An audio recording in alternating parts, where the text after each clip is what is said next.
Samantala tinanggal sa serbisyo si Police Senior Master Sergeant John Molinito, ang padre de pamilya ng mag-inang natagpo ang patay nitong Enero sa Bulacan at Tarlac.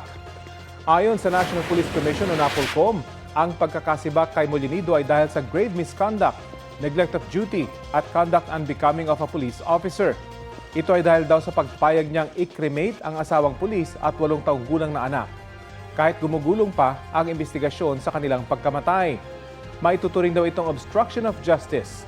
Ayon sa abogado ni Molinito, hindi intensyon ng kanyang kliyente na manira ng ebidensya. Pumirma lang daw siya ng authorization in good faith at ang punerarya ang nag-asikaso sa buong proseso ng cremation.